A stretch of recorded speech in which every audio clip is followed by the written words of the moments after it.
I can't wait now for the next stage, for all those years ahead, for all the family holidays, for all the birthdays and everything.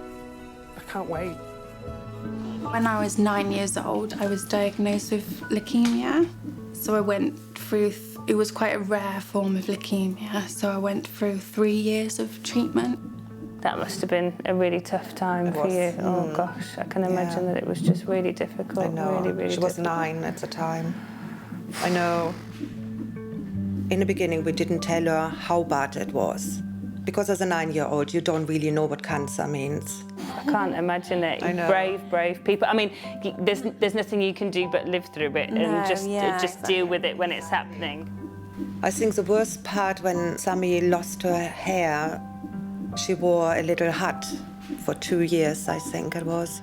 And she would not go anywhere without the hat. And it was hard for her as a little girl. The fear is still sometimes there, isn't it, about it or not? Maybe more me. In you. Because you lived it, in a way, a 9-year-old, you're kind of a bit oblivious in a way, aren't you? I didn't know how Kind of, serious it was. You know, less aware of the consequences potentially. of the outcome really as well. Yeah, absolutely. What I could think that's happen. a good thing, though. I think that's a good thing. Yeah. You need that as a child. You've still got to be a kid at the end of the day. Yeah. I think when you go through illness like leukemia, because of all the cruel treatment, really, the childhood sort of like stops somehow. But I'll be back in 2 minutes, guys, okay? Thank you. I was told probably around 13 that there was a possibility that with some of the drugs that they've used that I might not be able to have children. I do remember that though, even though when you're young you think, oh, that's fine, I don't want any. But I remember that it was quite hard to hear. Hey, calm yourself. Fine. I'm panicking now, I can see it. I know. Just calm yourself a bit. When I met Tony, I was quite honest with him and said I may not be able to have children. You look like you're getting nervous now. I know. You'll be all right. Tony was, from the off, always really, really supportive. She was always open with it, that there might be a tough road ahead. Hey, you'll be fine. Just calm yourself. Just chill out for a bit. What's the matter? Huh? I don't know. It's always mixed emotions sometimes. It's hormones. Happy and sad. I can't cope with these hormones. Because of Sammy's leukemia as a child, she always has a higher risk in pregnancy. Because of her platelets, they're always a little bit lower, so therefore she is more of a risk to hemorrhage. Now, when you move, after this contraction's gone down, I'm going to get you to go towards me, over the back of the bed, okay? Oh my gosh, I don't know. You don't know about this? It's so painful. Helps bring baby in the right place, I know. Oh. That's it. Nice, deep breaths and relax into the bed. That's perfect. Down a lot faster than before, okay? That's it, well done. All right, just relax. It's okay. Stay nice and calm, it's fine. Go with it. All right, relax those legs. Tony obviously finds it a little bit difficult.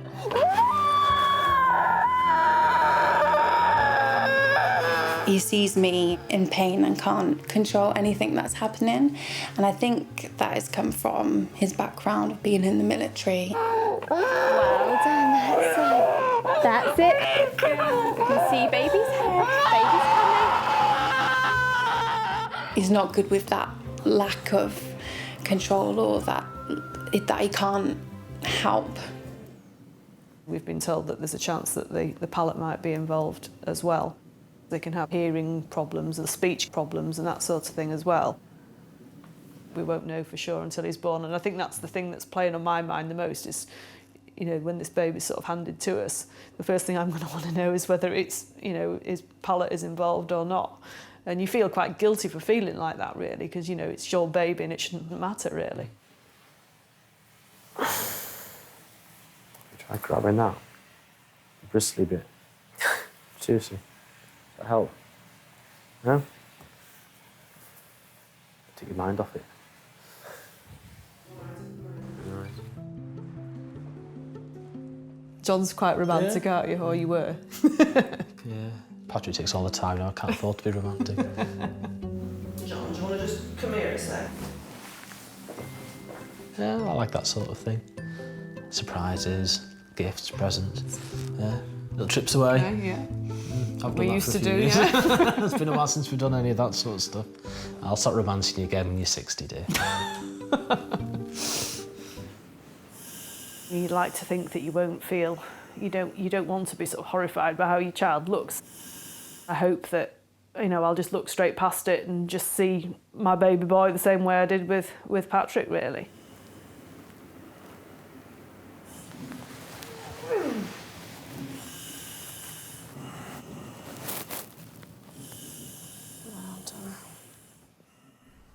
As I remember sitting there and playing outside in the mud with a stick. And you come over and says, why are you playing in the mud? She's the new girl on the lane. How long have you been together, you two? 14 years. 14 years. 14 years? Yeah. Oh, my God. Long time. You got together when you were teenagers? We got together when we were 14. Yeah. We used to always go to a big tree at the top of the lane, and there was a big tarsi on it, like swing. And we all used to just play about around there, and that's how we mainly got to know each other. It's hard with having our child with disabilities that he has. Show you the picture of him. But he was basically born with a cleft lip and palate. Leighton is 24-hour reliable on me and Danny. He's a right little chunk. Oh, my God, he's gorgeous. He is a chunk, isn't he? He is. He's a proper chunk. He's like a little sumo wrestler. It's non-stop. He can't be left alone. So we've got to be there because he has no palate, he has no top of his mouth.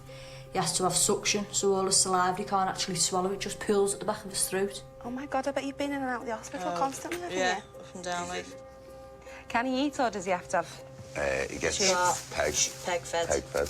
Does he have any kind of oral? No. Nothing at all? No. Oh, bless him. He's still smiling, though, isn't he? Yeah. Yeah. I say no. So happy. She does give him a little bit of yogurt and stuff like that on his tongue. All children with charge are all different. Some could live until they're in the 30s, some could live until they're only in the teens. He's just started going to school. Oh, bless. So He loves going to school, though. a special little school, doesn't he? He's 3. He can't walk, talk, see, but he does smile. He does laugh. He does kick his legs a bit. And at one point we got told that he'd never do that. With Leighton, it's the little things are the biggest things to us, because just seeing him smile, your whole heart, life, body just fills up with so much joy, it's unreal. For someone to try and say that he won't do anything, I'll never believe it. My mum would always, like, skip me dad and that because he was blind, to try and make a joke out of it.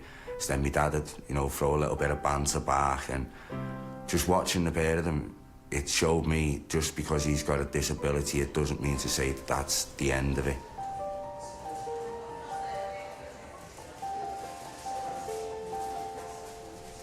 My mum's birthday's the 4th of May. She died on the 9th. You all right, Dad? You all right? Mum, you're not the only one, Dad. When my mum passed away, we actually had worries and doubts about my dad.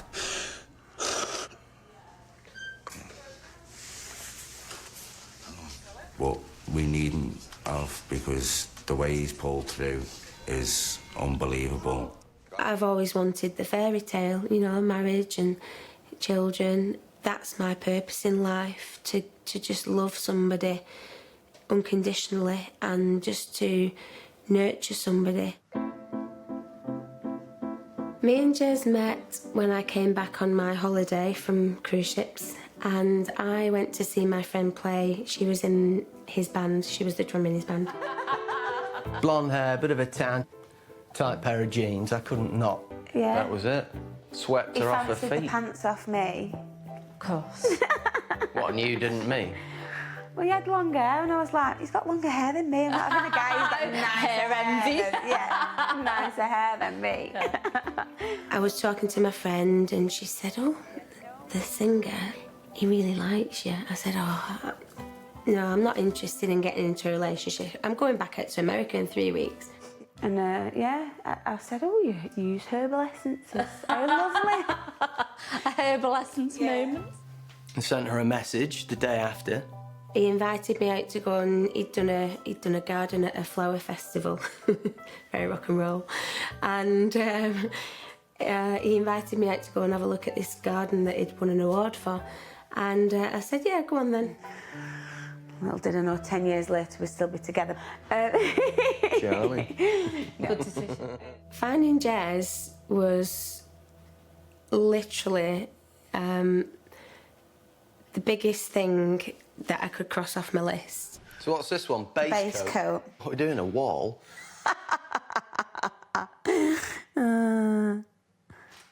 It took us a little over 5 years of trying and planning for our first little girl to come along. Every time I was ovulating, it'd be like, right, come on, I'm ovulating, we need to go.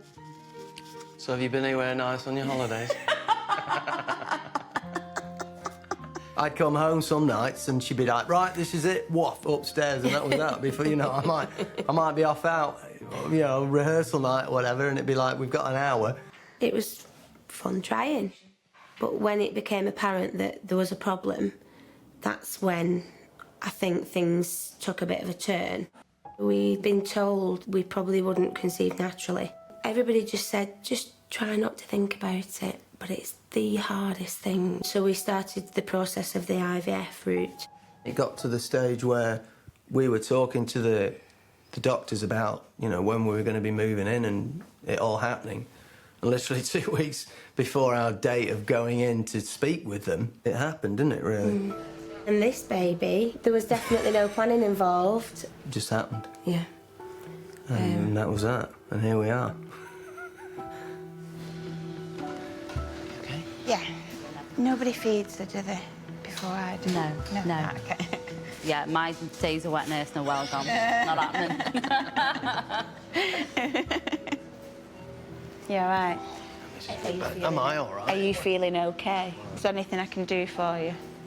Yeah, I'm all right, thanks, sweetie. We've been together about 18 months, and then we found out you were expecting. A couple of weeks later, we lost the baby, didn't we? And we were devastating, wasn't it?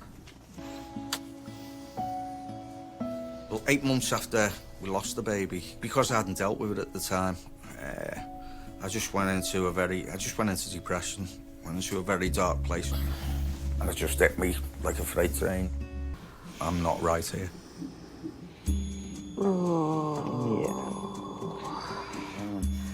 To actually say I needed help was a relief. It's just like having a weight. It's a great weight taken off your shoulders. When I went through counselling, a lot of the repair work in that was to do with humour, you know what I mean, and trying to, you know, teach myself to laugh again. From the one feet to the other Wanna feet. dance?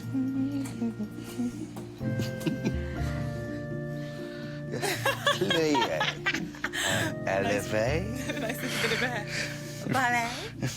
I'm going to be a dad, you know what I mean? It's my lifelong ambition. You wanted to shout it from the rooftops, let's be honest. I did. I just wanted to climb up on the roof and shout it with a big bloody megaphone, you know what I mean? Biggest pushes you've got? Yeah. The last few. I don't know how I'm going to react. It might be the one thing that does shut me up. Right, there's one building off. Okay, shall I Ready? start? You ready? Big deep breath in. Go for it. Big push. Come on. on, Keep babe. going. Big push down. Fantastic. Well done. Big deep breath in.